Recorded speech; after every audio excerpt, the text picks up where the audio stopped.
And now, breaking news. Ahoy, the news. News from the Weird Wire.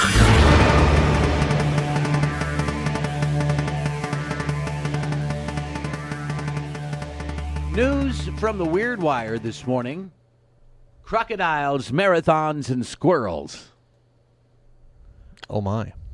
Associated Press reports that a juvenile crocodile measuring over 3 feet long was found crawling about Newcastle, Australia. While those who don't live down under may assume that all manner of creature is present throughout the entire continent. A croc sighting in Newcastle is strange, as that reptile hails about 1,200 miles north. I have no idea about. How long does it take? 1,200 miles with little itty-bitty crocodile legs. A long time. Probably started out and he was just a foot and a half. Now he's 3 feet. Crocodile was spotted by a 12-year-old son of Stephanie Kersop, who did not believe what her kid was telling her. Well, rightfully so. My son took videos because he was trying to convince me it was real, and I didn't believe him. It did look like a crocodile, but I was like, no, that's a log. Or be like, no, that's a log. Mate. He rang me back a little bit later. That means call. I'm aware. And he's like, I am so serious, Mom. Mom, you have to come down here and look. The whole drive down there, she was thinking, they're tricking me. When I get there, they're going to laugh at me. Sure enough, the kid was telling the truth. Kersop got in contact with the Australian Reptile Park, who was also skeptical at the first call. Yeah, all right, we get this kind of stuff all the time now with AI. The people like, whoa, that is a crocodile. It is now living in the Australian Reptile Park. The Reptile Park director theorizes it was a pet that was released. I suppose I just don't know what the point of having a crocodile as a pet is. Well, we've had stories on this show of... Stranger pets? Well, like... Snakes. Lions and tigers out back that end up maiming and killing the person who owns them. And people collect some dumb stuff. And it would be cool until it's... Hungry. 3 feet tall and hungry and snaps at you. Yeah. They're not so fun anymore. But I'd imagine when they're little, when they're playful, bite your finger off. I mean, they have razor sharp teeth. I don't think they were ever meant to be a pet. So how about this? I mean, to be in a marathon, a half marathon, and you're trying to be in the top, so you're serious about it, you're training hard. And so you do the half marathon championship in Atlanta. Jess McLean, Edna Kurgat, and Emma Hurley were holding on to the top 3 places when they followed a guide vehicle that mistakenly led them off course. We've had this type of story in the past as well. As a result, the unintended detour, McLean, who was firmly in first place before the wrong turn, fell into 9th place. Hurley and Kurgat crossed the line 12th and 13th. Respectively, the race's winner, Molly Bourne, was more than a minute behind the leading trio when the course mistake happened. After an appeal was filed, USA Track and Field said that while the race was not adequately marked, it found no recourse within United States Track and Field rule book. Well, we've also had a story of a marathon who, after the fact, found out that instead of it being 26.2 miles, it was, 18 miles. Wow, these people are really fast. No, they just didn't run the full 26. They did do more than a half, though. Well, yeah.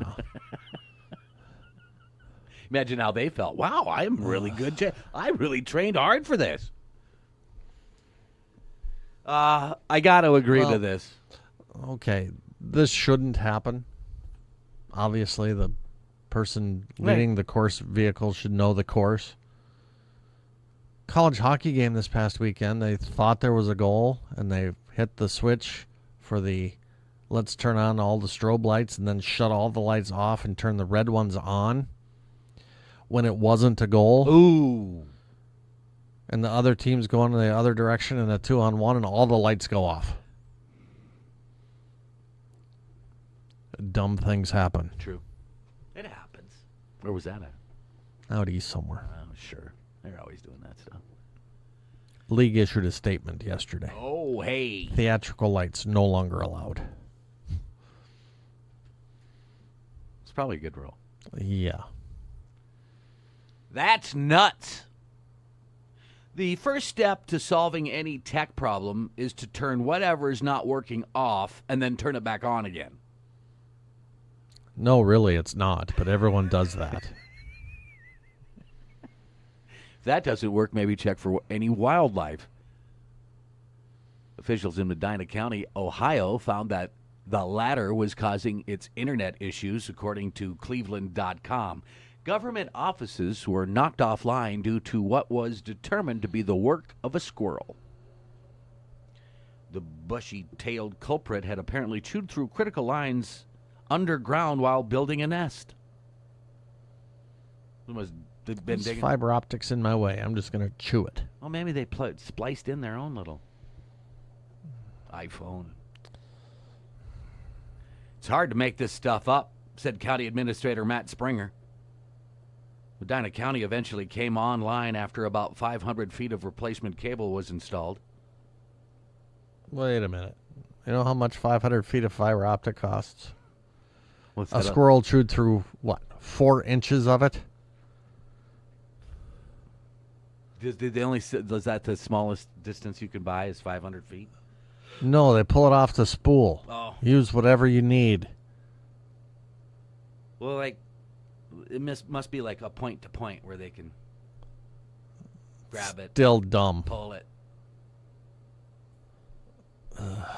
I just figured it was in conduit and stuff. I just didn't think those fiber optic lines were just buried in the dirt.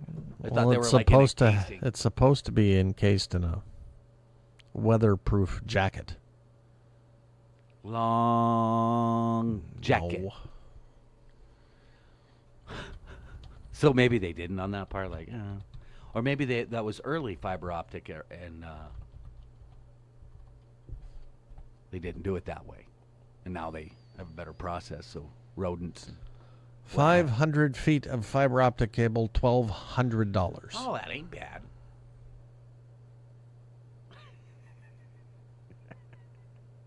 Who gets the 6 bill on that? inches of it, way cheaper than $1,200. I'm just thinking they can't. I don't know how it works. I'm just thinking there's like a 500-foot section, and they could pull on each end and then run her all the way through and reconnect it.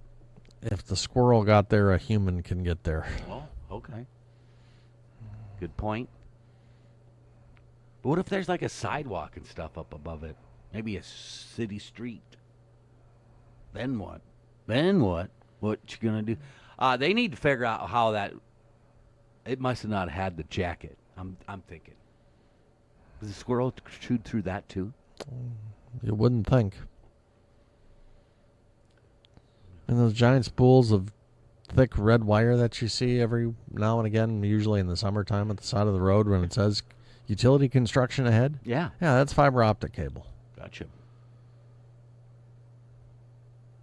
In fact, the jacket has metal. It's a tough squirrel.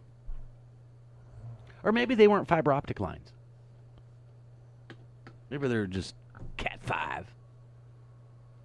If they're still running that, this place is offline more often than just this. It is Medina County, Ohio. Well, just be thankful. We got Paul Bunyan Communications.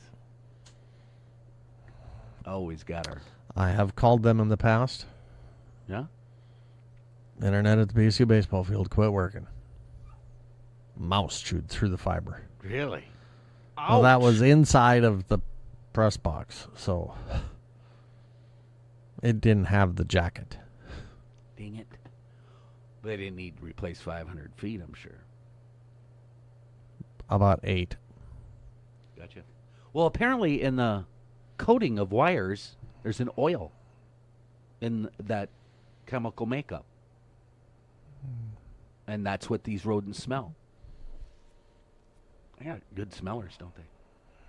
Well, there's a reason that they coat little coin batteries with an acid flavor. So kids spit it out and don't swallow it. True. Blech.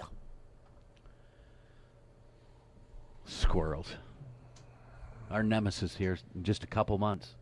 Spring's back and so are the critters. I'll take that over a winter mouse any day.